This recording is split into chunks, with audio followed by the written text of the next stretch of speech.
السلام على سيدنا محمد وعلى آله وأصحابه أجمعين. الحمد لله والصلاة والسلام على سيدنا محمد وعلى آله وأصحابه أجمعين. أما بعد فأعوذ بالله من الشيطان الرجيم. بسم الله الرحمن الرحيم. قد أفلح المؤمنون الذين هم في صلاتهم خاشعون والذين هم عن اللغو معرضون والذين هم للزكاة فاعلون. صدق اللہ العظیم. بات ایمان کی چل رہی تھی. ایمان کی عظمت، قدر و قیمت. وَأَنْتُمُ الْأَعْلَوْنَ إِن كُنتُم مُؤْمِنِينَ. سر بلند تم ہی رہو گے، سر بلند تم ہی رہو گے. کہنے والا اللہ ہے کہ سر بلند تم ہی رہو گے، عزت عروج تم ہی ملے گا. لیکن شرط یہ ہے کہ تمہارے پاس ایمان کا جوہر موجود ہو. وَأَنْتُمُ الْأَعْلَوْنَ إِن كُنتُم مُؤْمِنِينَ. کافروں کی ترقی اور کامیابی اور فتح کے اسباب اور ہیں، مسلمانوں کی کامیابی، فلاح اور عروج کے راستے اور اسباب اور ہیں.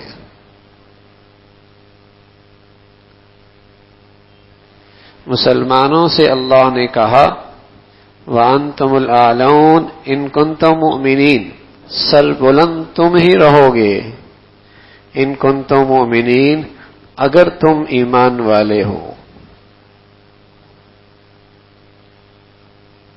عزت تمہاری، عروج تمہارا، سربلندی تمہاری، فتح تمہاری، کامرانی تمہاری، لیکن شرط ہے ایمان کی حقیقت ہو. إذ تقول للمؤمنين ألن يكفيكم أن يمدكم ربكم ب3,000 من الملائكة منزلين بلى إن تصبروا وتتقوا ويأتوكم من فورهم هذا يمددكم ربكم ب5,000 من الملائكة مسومين.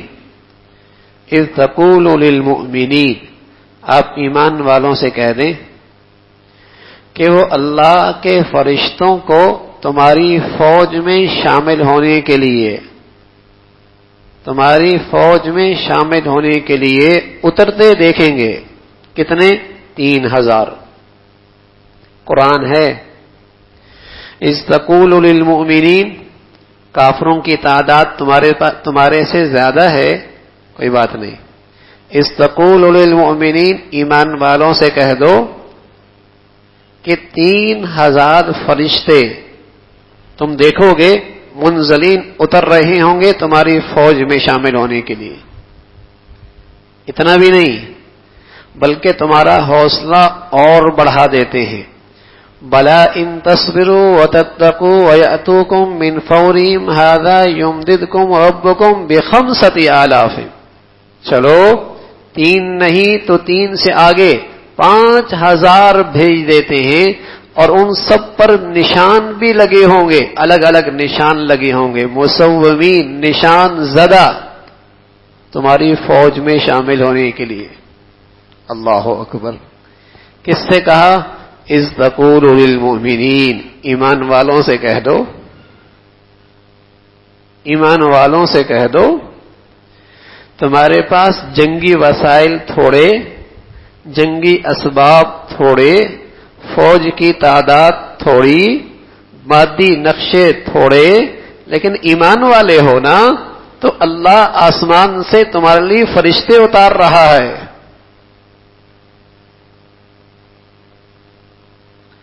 اللہ میاں ایک فرشتہ بھی کافی تھا، بلکہ اللہ میاں فرشتوں کے بغیر ہی آپ ان کا کام تمام کر دیتے. اللہ کے لیے کیا مشکل ہے، اللہ کے لیے کیا مشکل ہے. لیکن فرمایا تمہارا اطمینان ہوتا ہے نا کہ اسباب بھی تمہارے پاس ہوں، کچھ وسائل بھی ہوں، کچھ نظر بھی آ رہا ہو، کچھ اسباب بھی ہوں، وسائل بھی ہوں، کچھ نظر بھی آ رہا ہو، تمہارا دل اس سے زیادہ مطمئن ہوتا ہے. چلو میں فرشتے بھیج دیتا ہوں، تم دیکھ لینا، 3000 بھیج دوں گا. چلو 3 نہیں 5 بھیج دوں گا، تم دیکھ لینا 5000 فرشتے تمہاری فوج میں شامل ہو جائیں گے. ھذا یمددکم ربکم ب5 آلاف من الملائکۃ مسومین. اللہ کا کلام ہے. اذ تقول للمؤمنین، ایمان والوں سے کہہ دو تو وانتم الاعلون ان کنتم مؤمنین. کافر اپنی مادی نقشوں پر اعتماد کیا کرتا ہے، مسلمان بھی اپنی طاقت کے بقدر مادی تدبیریں اختیار کرتا ہے، لیکن اعتماد اپنے ایمان اور اپنے اللہ کے بھروسے پہ کرتا ہے. اعتماد اور بھروسہ اپنی ایمان اور اللہ کی طاقت اور اللہ کے بھروسے پہ زندگی گزارتا ہے. کافروں کے ہاں اسباب نہ ہوں تو میدان میں نہیں آ سکتا. مسلمان کی شان یہ تھی اسباب تھوڑے ہی کیوں نہ ہوں، انہیں یہ فکر ہوتی کہ اللہ سے تعلق کتنا ہے، ایمان کتنا ہے، اللہ ہمارے ساتھ کتنا ہے، چل پڑتے تھے میدان. وَأَنْتُمُ الْأَعْلَوْنَ إِن كُنتُم مُؤْمِنِينَ. تم ہی سر بلند رہو گے اگر ایمان ہوگا.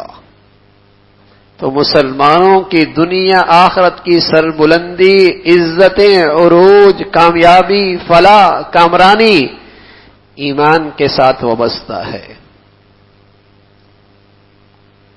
حضرت شیخ الاسلام دامت برکاتہم نے ایک واقعہ لکھا کہ چند لوگ جا رہے تھے اور عقل تھوڑی تھی. ان کا ایک آدمی درخت کے اوپر چڑھ گیا، سمجھ بھی نہیں آ رہا کہ یہ اوپر سے نیچے کیسے اترے. سردار جی سکھ اس کے پاس چلے گئے، سردار جی ہمارا ایک آدمی اوپر چڑھ گیا ہے درخت پہ، نیچے اترنے کی تدبیر سمجھ میں نہیں آ رہی. کہا بہت آسان ہے، اپنی چادر اوپر پھینکو، وہ اپنی کمر میں باندھ لے گا، کھینچ لینا، نیچے آ جائے گا. انہوں نے سردار جی کے مشورے پہ عمل کیا، کھینچا تو مر گیا. لاش لے کر سردار جی کے پاس چلے گئے، ہمارا آدمی تم نے مروا دیا.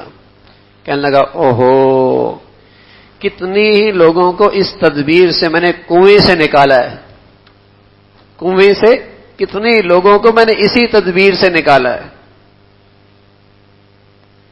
تو کنویں سے نکالنے کی تدبیر اور اوپر سے اتارنے کی تدبیر میں بڑا فرق ہے.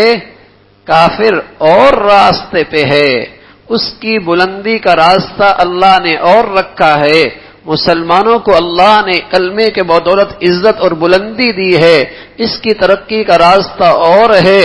اگر کافروں کی تدبیر اس کے لیے استعمال کی، یہ مسلمان تو برباد ہو جائے گا، یہ تو ہلاک ہو جائے گا. دونوں کو ایک لاٹھی سے، ایک راستے سے ترقی نہیں.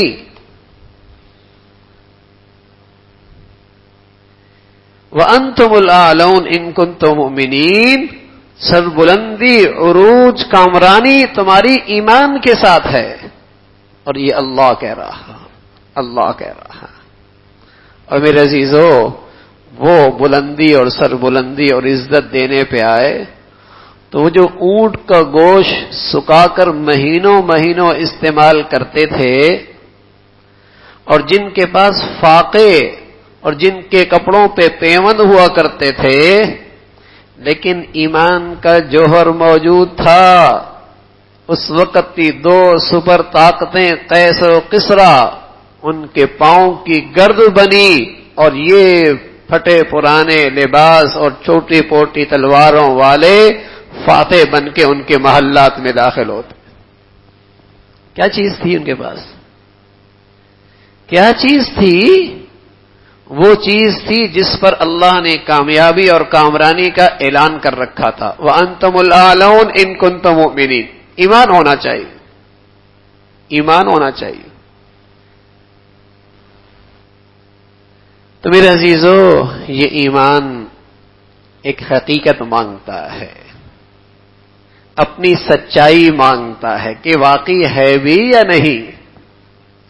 یہ اپنی حقیقت مانگتا ہے، اپنی سچائی مانگتا ہے کہ یہ ہے بھی یا نہیں. تو اللہ رب العزت نے ایک فہرست بتائی کہ ایمان والوں کی یہ علامات ہیں. ایک بتائی نمازوں میں خشوع کرنے والے، دوسرا بتایا فضولیات اور بیہودہ باتوں سے کنارہ کشی اختیار کرنے والے. آج تیسری خوبی کا تذکرہ ہے، والذین هم للزکاۃ فاعلون، جو زکوٰۃ ادا کرنے والے. حضرات مفسرین نے اس آیت کے دو مطلب لکھے. ہم پہلا مطلب جو مشہور ہے اس کا تذکرہ کرتے ہیں کہ ایمان والے وہ جو زکوٰۃ دینے والے ہیں، جو زکوٰۃ دینے والے ہیں. اقیموا الصلاۃ وآتوا الزکاۃ، جہاں نماز کا ذکر وہاں زکوٰۃ کا تذکرہ. اقیموا الصلاۃ وآتوا الزکاۃ، نماز بھی کوئی نہ ہو، زکوٰۃ بھی کوئی نہ ہو، تو میرے عزیزو پھر ایمان کہاں سے ہوگا؟ نماز بھی نہ ہو، زکوٰۃ بھی نہ ہو، فضولیات اور لغویات میں اس کی زندگی بھی گزر رہی ہو، صرف اس نسبت سے کہ مسلمان باپ تھا یا مسلمان ماں تھی یا مسلمانوں کے محفلوں میں اٹھتا بیٹھتا ہے یا مسلمانوں کے جنازوں اور شادیوں میں شریک ہوتا ہے، یہ علامات تو ایمان کی نہیں ہیں. ایمان کی گواہی یہ چیزیں نہیں دے سکتی. ایمان کی گواہی یہ حقیقت دے سکتی ہیں. نماز خشوع والی ہے، لغویات سے بچتا ہے، زکوٰۃ دیتا ہے. جو آدمی مالدار ہے اس کے لیے زکوٰۃ کے مسائل سیکھنا بھی فرض ہے. 52.5 تولہ چاندی، 52.5 تولہ چاندی، اتنا کسی کے پاس سونا ہے یا اتنی چاندی ہے یا اتنی نقدی ہے یا اتنی تجارت کا سامان ہے، یا ان چاروں کو ملا کر 52.5 تولہ چاندی کی مالیت بنتی ہے، تو وہ شخص شریعت کی نظر میں صاحب نصاب ہے، مالدار ہے، اس شخص پہ زکوٰۃ فرض ہے. اب وہ 36,000 بنے، 30,000 روپے بنے، 52.5 تولہ چاندی کی قیمت بازار سے پوچھ لی جائے کہ آج اس کی قیمت کتنی ہے، کتنی اس کی قیمت ہے آج. اگر اس قیمت کا سونا اس کے پاس ہے یا چاندی ہے یا نقدی ہے، چاہے سونا آدھا تولہ ہے یا 1 تولہ ہے، استعمال میں ہو رہا ہے یا نہیں ہو رہا، بیٹیوں کے لیے رکھا ہوا ہے یا سنبھال کے رکھا ہوا ہے، اگر 52.5 تولہ ہے تو اس پر زکوٰۃ فرض ہے. زکوٰۃ کوئی نہیں تو ایمان کوئی نہیں. بیٹی بالغ ہے، اس کے پاس یہ مالیت ہے، اس پہ زکوٰۃ الگ فرض ہے. بیٹا بالغ ہے، اس کے پاس مالیت اتنی ہے، اس پہ الگ زکوٰۃ فرض ہے. بیوی کے پاس سونا ہے، اس پہ الگ زکوٰۃ فرض ہے. شوہر کے پاس مالیت ہے، اس پہ الگ زکوٰۃ فرض ہے. جو بالغ ہے اور اس کے پاس اتنی مالیت کا نصاب موجود ہے، اس پہ زکوٰۃ فرض ہے. والذین یکنزون الذهب والفضة ولا ينفقونها في سبيل الله فبشرهم بعذاب أليم، جو یہ سونا اور چاندی ذخیرہ کر رہے ہیں انہیں دردناک عذاب کی خوشخبری دے دو کہ یہ اللہ کے بتائی ہوئی جگہوں پہ خرچ نہیں کرتے، زکوٰۃ نہیں دیتے، خیرات نہیں کرتے، صدقہ فطر نہیں دیتے، جہاں جہاں خرچ کرنا فرض واجب ہے وہاں ادا نہیں کرتے. اور بتا دو کل قیامت میں جیسے لوہا گرم کیا جاتا ہے، ایسی یہ سونا چاندی کو گرم کر کے انگارہ بنا کر اس سے اس کے پہلوؤں کو، اس کی پیشانیوں کو، اس کے پشتوں کو داغا جائے گا اور کہا جائے گا ھذا ما کنزتم لانفسکم فذوقوا ما کنتم تکنزون، یہ ہے تمہارا خزانہ، چکھو اپنے خزانے کا مزہ آج. اتنی سخت وعید بتائی. زکوٰۃ کا فریضے میں کوتاہی کر رہا ہے، زکوٰۃ کے فریضے میں کوتاہی کر رہا ہے. اور ایمان میں کمزوری ہے نا، اس لیے زکوٰۃ دیتے میں بخل کرتا، بدترین بخیل ہے، بدترین بخیل جو زکوٰۃ کا فریضہ ادا نہیں کرتا۔ یہ بخیل اس لیے ہے کہ ایمان نہیں۔ اگر اسے یقین ہو اور ایمان ہو کہ اللہ نے بتایا ہے کہ زکوٰۃ سے مال گھٹتا نہیں بڑھتا ہے، زکوٰۃ سے مال گھٹتا نہیں بڑھتا ہے، اگر اس کا یہ ایمان ہوتا تو یہ خوشی خوشی دیتا۔ ایمان ہی کا کمزوری ہے۔ حضور علیہ الصلوۃ والسلام بہت پیارا جملہ فرمایا کرتے تھے، ما نقصت صدقۃ من مال، فرمایا صدقے اور زکوٰۃ سے مال میں کمی نہیں آتی، اس سے مال میں نبی کہہ رہا ہے اور یہ کہہ رہا ہے کم ہو رہا ہے۔ ارے تیرا مشاہدہ کمزور، غلط، تیرا ایمان مضبوط ہونا چاہیے کہ میرا مشاہدہ کہہ رہا ہے 10 سے 9 ہو گئے، لیکن میرے نبی نے بتایا کہ اس 9 سے وہ ہوگا جو 10 سے بھی نہیں ہوتا تھا۔ اس میں اللہ اتنی برکت دے گا جو 10 سے بھی نہیں ہوتا تھا، اللہ اس مال میں اتنی برکت اور بڑھوتری عطا فرمائیں گے۔ اور اگر نہیں دے گا تو یہ 9 بھی خطرے میں، یہ 10 بھی خطرے میں، یہ بھی کہیں نہ کہیں سے نکل جائیں گے، بچیں گے نہیں رہیں گے۔ ما نقصت صدقۃ من مال، ما نقصت صدقۃ من مال، حضور علیہ الصلوۃ والسلام فرمایا کرتے تھے، حسنوا اموالکم بالزکاۃ، حسنوا اموالکم بالزکاۃ، زکوٰۃ دے کر اپنے مالوں کو قلوں میں محفوظ کر لو۔ زکوٰۃ کیا دی؟ تم نے اپنے مالوں کی حفاظت کر لی۔ وَيُرْبِي الصَّدَقَاتِ، اس سے تو مال بڑھنے کی گارنٹی اللہ نے دی ہے، مال بڑھ جائے گا۔ تو زکوٰۃ کا فریضہ بہت اہتمام سے ہو۔ میرے عزیزو، ایمان والے کتنے ہیں اور زکوٰۃ دینے والے کتنے ہیں؟ سچی بات ہے، پورے عالم اسلام میں اگر مسلمان زکوٰۃ صحیح طور پہ ادا کرنے لگ جائیں، صحیح مصرف میں خرچ ہونے لگے، مسلمانوں میں فقر نہیں رہے گا۔ یہ اسلام کا نظام ہی ایسا ہے، بنایا اسلام نے۔ یہاں مال اکٹھا کرنے کا تصور نہیں ہے اسلام میں۔ دولت ایک طرف سمٹتی چلی جائے اور دوسری طرف بھوک اور پیاس کی شدت ہو، اسلام میں یہ نظام دیا ہی نہیں۔ بلکہ کوئی بہت زیادہ مالدار ہو جاتا ہے نا تو مر جاتا ہے، اس کی وراثت پھر تقسیم ہو جاتی ہے، پھر مالدار ہوتا ہے پھر وہ مر جاتا ہے، پھر اس کی وراثت تقسیم ہو جاتی ہے۔ یعنی نظام ایسا ہے کہ یہاں دولت کی تقسیم ہی تقسیم ہے، پھر تقسیم ہو گئی، اور تقسیم کے بعد پھر ہر سال اس نے زکوٰۃ دینی، صدقہ کرنا، خیرات کرنی، فطرانہ دینا، قربانی کرنی۔ زیادہ مالدار اکٹھا ہو گیا، انتقال ہو گیا، پھر 4-5 آدمیوں میں 8-10 آدمیوں میں اس کی وراثت تقسیم ہو گئی۔ یہ اسلام نے نظام زندگی ایسا دیا ہے کہ مال ایک طرف نہیں سمٹتا، پورا معاشرے کے اندر وہ تقسیم ہوتا چلا جاتا ہے۔